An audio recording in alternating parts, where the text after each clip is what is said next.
Well, here's another video all about quilt as you go, my favorite style of quilting. It allows me to use up all kinds of pieces of fabric that are excess to my needs. And here I've picked out reds and white based background fabrics and made a reversible quilt square.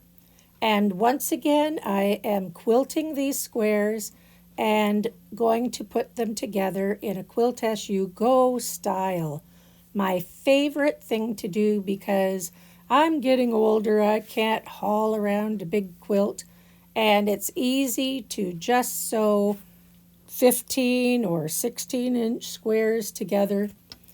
The one thing I had to do with it, though, was in order to keep the pattern correct on the front and the back, I had to pin it up and turn it around and make sure that on one side the log cabin white-red stripe continued continuously throughout the pattern, and on the other side I wanted to have light-dark next to each other. And secondly, here what I did was I fussy cut some of the centers that were going to go on the point at the center of the round pattern on the other side of the quilt. It was fun to find some motifs that I could just, fussy cut and have a focal point in the center of the circles on the other side. And in order to be able to do that easily, I sewed with my machine a basting stitch 1/4 of an inch away from the outside of the circle, pulled on the string, the bobbin string, and it gathered it up slightly so that I could press it, pin it down, and it would be a nice circle for the center of the Dresden plate type round motif on the other side of the quilt. And here I just make sure that when I'm going to pin it together, I make sure that everything is aligned and lying flat. Once I have done that gathering stitch around the outside, I can gather that up, and all of those edges then fold in to the center, and I can easily make that a smooth circle when I want to apply it to the surface of what I'm quilting. And one other thing that I do is, before I actually sew it down, this center part right here is very bulky, and it doesn't need to be there because I'm covering it over with that circle. So all I do is I take this, fold it in half so that the bulky part is right there, and with the scissors I just cut,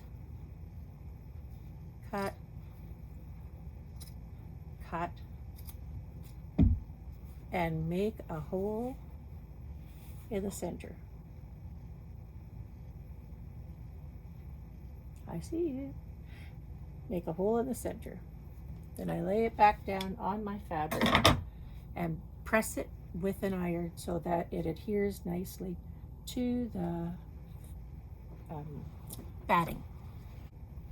And then you see I just pin that center piece of fabric on with a few pins. Now what I'm going to do is just use my sewing machine, and I just applique it on with a row of stitching. And then what I'm doing to quilt this is just continue out in a spiral all the way around, all the way around, all the way around. And when I get to the outside edge, I just sew around the outside so it's all put together. And it looks kind of like a record spinning when it's done. I kind of like that idea. So I need to I find that if I press it with the warm iron before I want to quilt this. The piece of quilt sandwich stays together well enough that I don't need to have a lot of pins in here. I find that if I put a lot of pins in here, they get in my way, and then it stops me from going where I want to sew.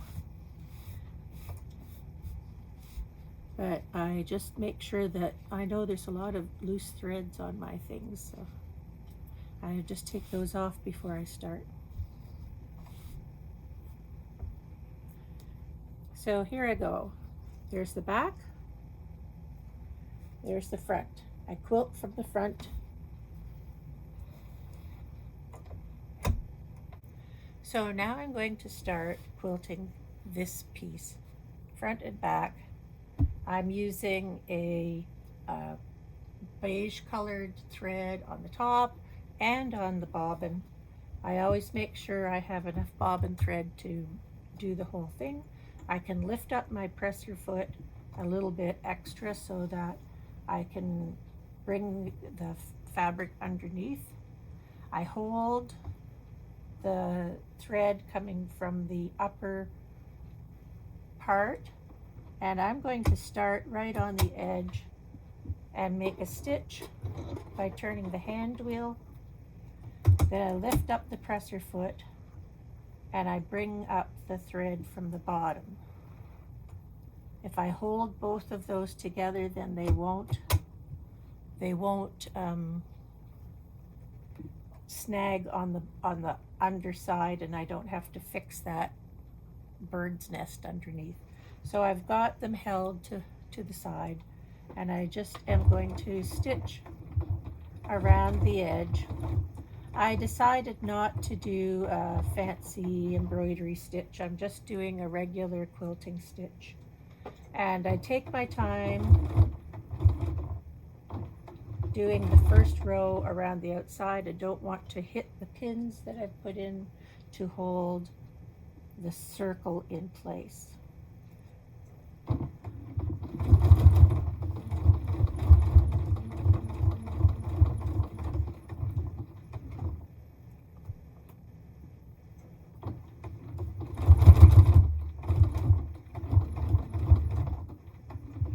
And I always stop with the needle down position.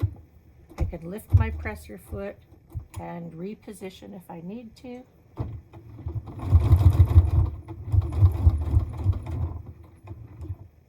Just like that. So it becomes a smoother row. I'm not trying for perfection here. I just want this circle form to be held down securely around the outside. One reason is because I did cut the center out from inside, so all of those seams now don't have a back stitch, but I don't think they'll come undone anytime soon with this security stitch around the outside.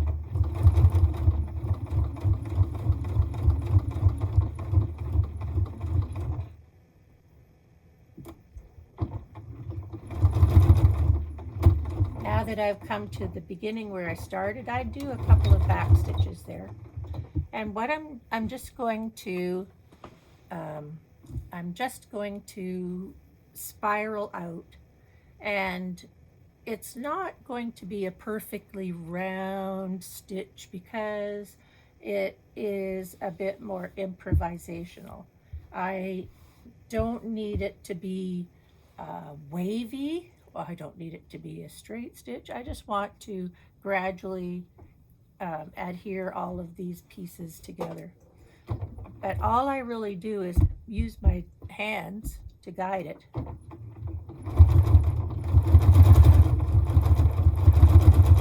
And when I get to be about, I guess an inch away from this part that I started, I keep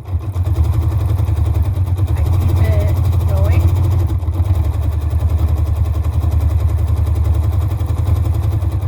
Here I am coming back to this part where I started, so I'm going to ease it out now so that I'm about another inch away from there.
reach the edge, now I'm just going to stitch a straight line.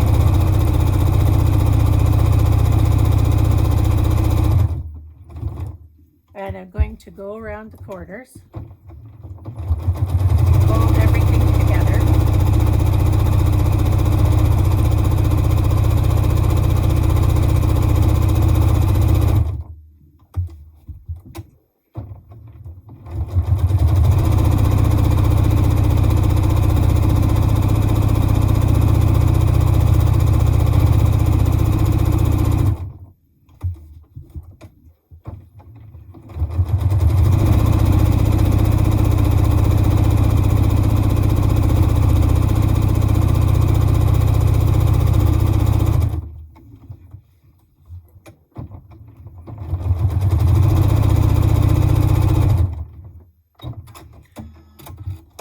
And now that it's quilted around,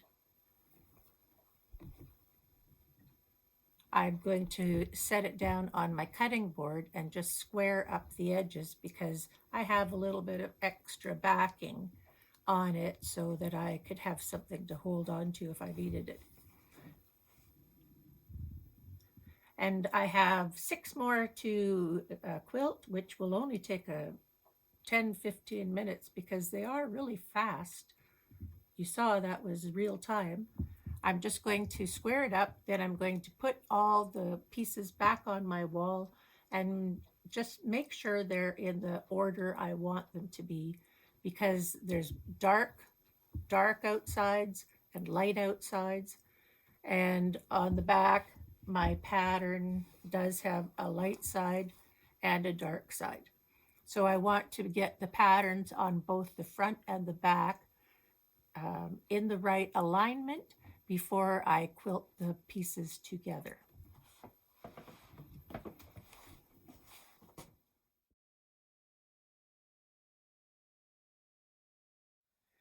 Well, it's time to sew my quilt blocks together. And as you can see, they're all on the wall here. They're all quilted. And I have started to sew the sashing onto these blocks. I love these blocks that use up so many strips and pieces and all of those colors. It's a big jumble of colors and it's a big jumble of patterns. But when they're all together, it's just like a fun, playful kind of quilt.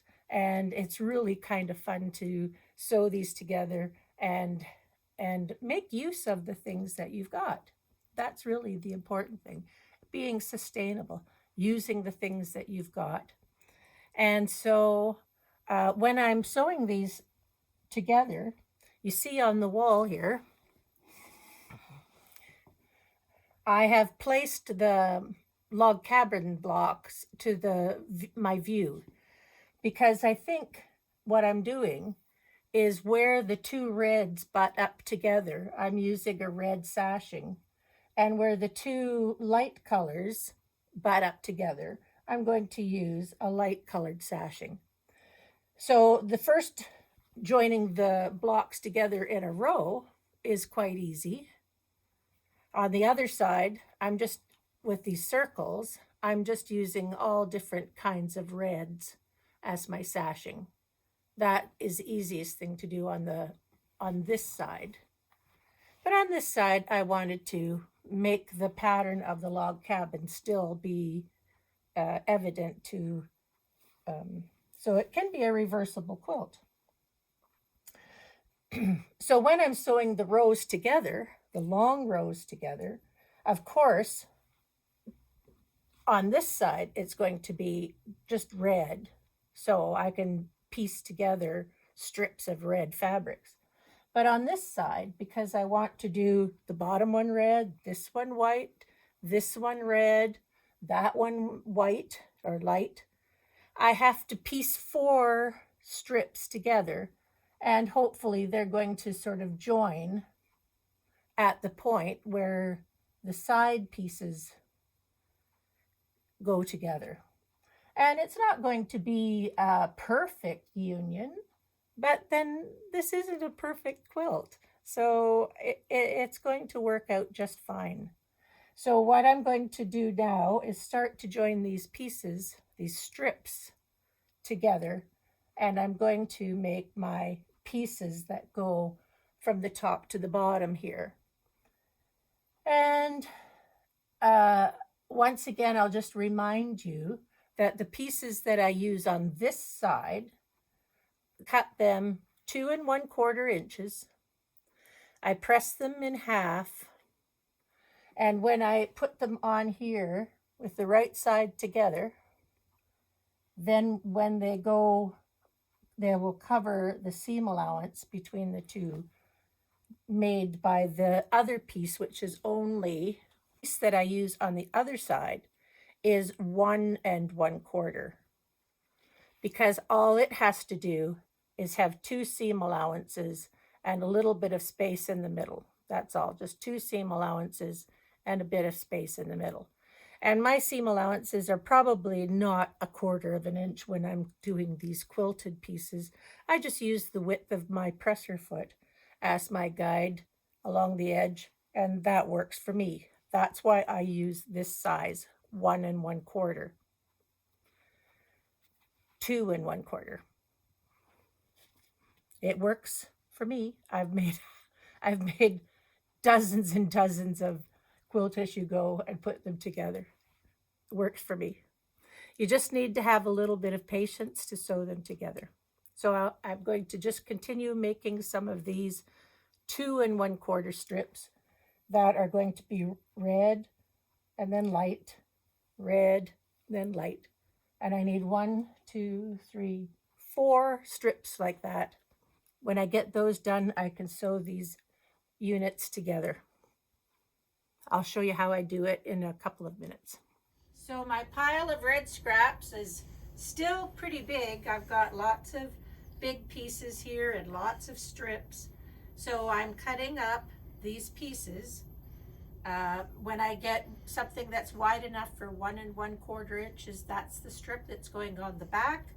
And if I have something here that is at least 2 1/4 inches, that's what's going on the front. But I also will be using 2 1/2 inch piece wide strips for the binding around the outside of the quilt. And because I have this big pile of red here, it's going to be a red border around the outside of the quilt. There's lots of little pieces too, and when I get to the end of my sewing, everything that's in this pile is going to get cut into either a strip or it's going to get cut into a square and put into my square bins. But there won't be anything going back into a bin other than a cut square. So today I'm just sewing these rows together like this. This row is all together. I have to sew there, there, and there. I'm using red between the red sections and something that's light between the light sections. And when I get the rows sewn together, then I will sew each of the strips together. And once again, I'll put white in here, red in here, white in there, join them together in one long strip, and they'll go together easily. So the next piece that I'm going to sew together is this one. I'm going to take that one over there. Here, I like that one there better. This one, now this strip is going to go across here. I'm just going to attach it there so I know that that's the top. But this bottom piece is going to get attached to this one, which is over at my sewing machine. Here on my sewing machine, I already have sewn 2 pieces together for the bottom of that row.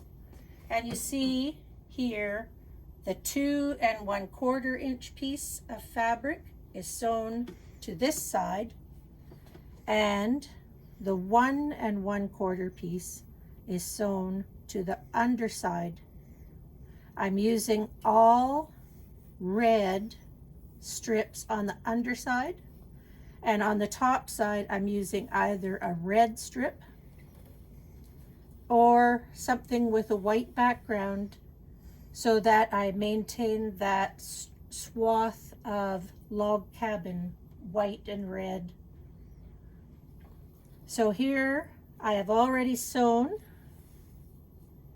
those layers together, checked to make sure that nothing is showing in here and that I've caught all of the seam allowances in here.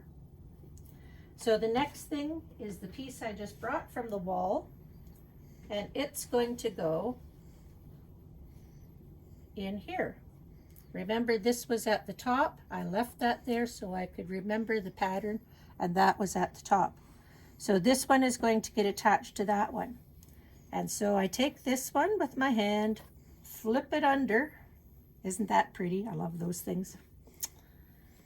And then I lay this one on top, matching the bottom and the top edge, and matching this strip along the side there. So when I sew this together, the presser foot just rides right along the edge of the seam allowance here. Then I'll flip that piece up and sew it. So I'll sit down now and sew this.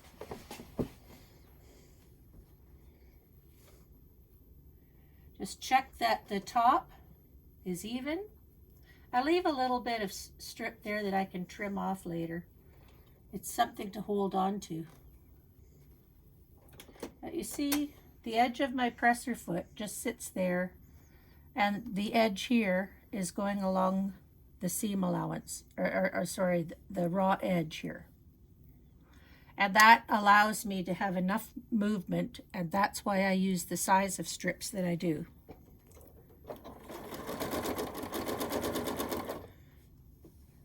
Using this sewing machine has a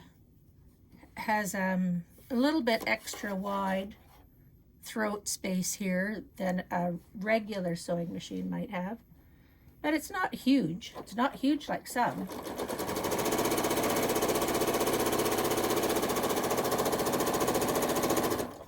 And I like the fact that there's only 15 inches to sew here. It's not like it's a big, huge thing to sew.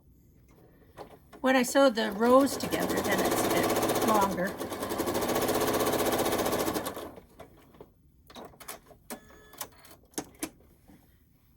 And voila. The swath of red continues. And all I do is just pull these out, and you see how the seam allowances just button right together. So there won't be any cold drafts when somebody is using this to warm them.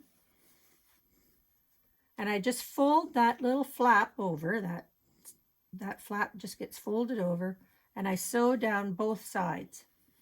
And I do it all by the sewing machine. Some people I know are going to hand sew it. Jolly good, you just go ahead and do that. My goal is to make these and get them done. If I had to hand stitch them, I don't think I'd ever finish the quilt.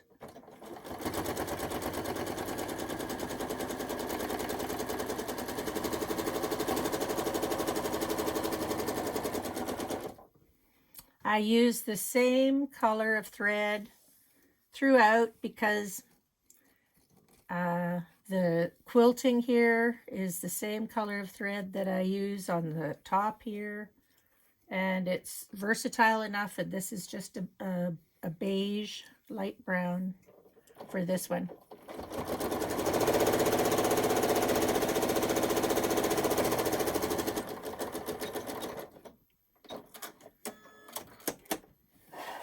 Most of the time, I would say you don't have to sew on this side, but I've been doing it lately just to give it a universal look.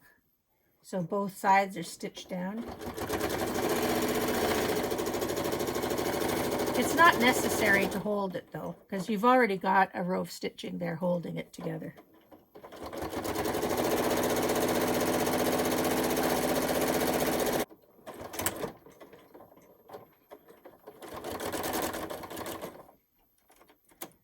Done. That one's done. There's lots of stitching showing on the quilt, but that's fine. Now it's time to do the next one, and you see that's why I pin this here. So I have it at the ready, and I pick up one of my strips that I've got sitting right here. I use polka dots this time. This one lays on the bed of the sewing machine, face up. Then I put this quilted piece on top, all of the seam allowances, the 1 1/4 inch strip is at the bottom, the quilted piece of the quilt is here, the block, and then this 2 1/4 inch pressed in half, raw edges at the edge, all together. And again, I'm using the width of the presser foot as my guide. And I just kind of keep the edges together at the side.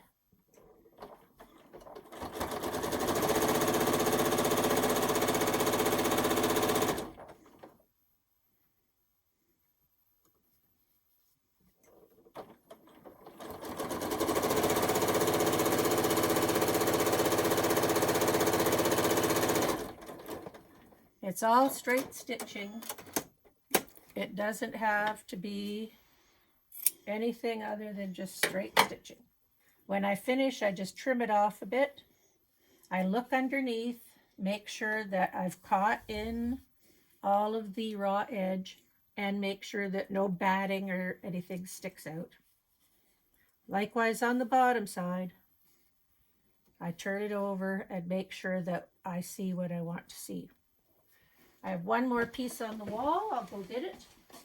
I just make sure that the piece that's going to go onto this one is in the right orientation. Oh, look at that one. Lots of color in there. Put that underneath, put that on top.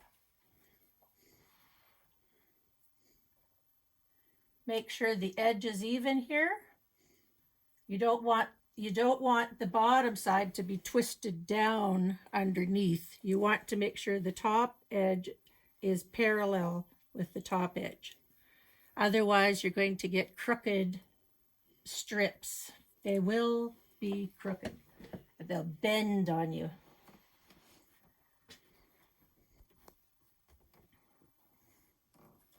Top to the top.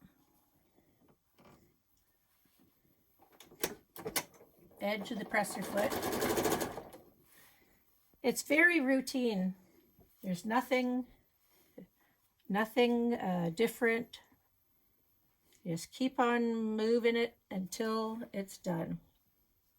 See, everything lines up.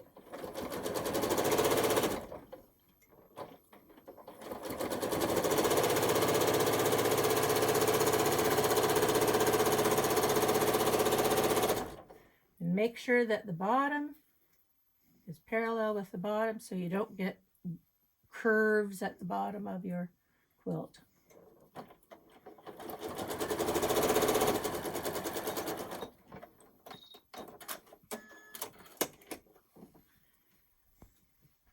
This opens out.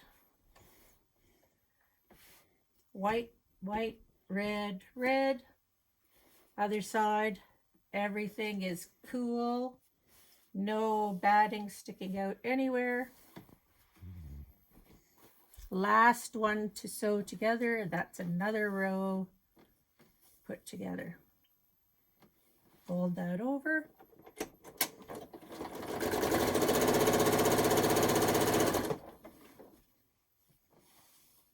I just kind of run my finger under there to flatten this out. If you wanted, you could take this to the ironing board and press those, but this is 15 inches. It's not a huge length of space, and if they're pressed in half well to begin with, they should be fine.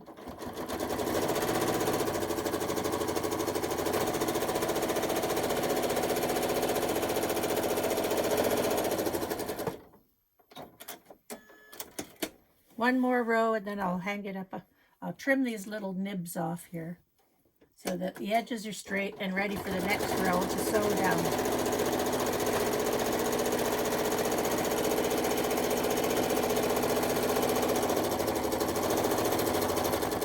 I hardly push anything. The feed dog takes it through. I don't have to hold it. I just have to make sure that that's going in the right direction. Okay, I'll just trim off these little nibs and hang it up on the wall.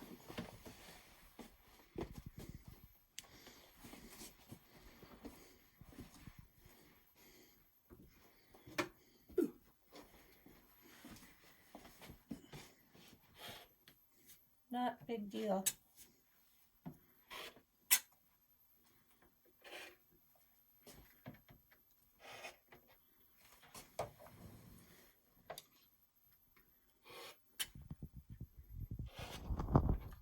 There.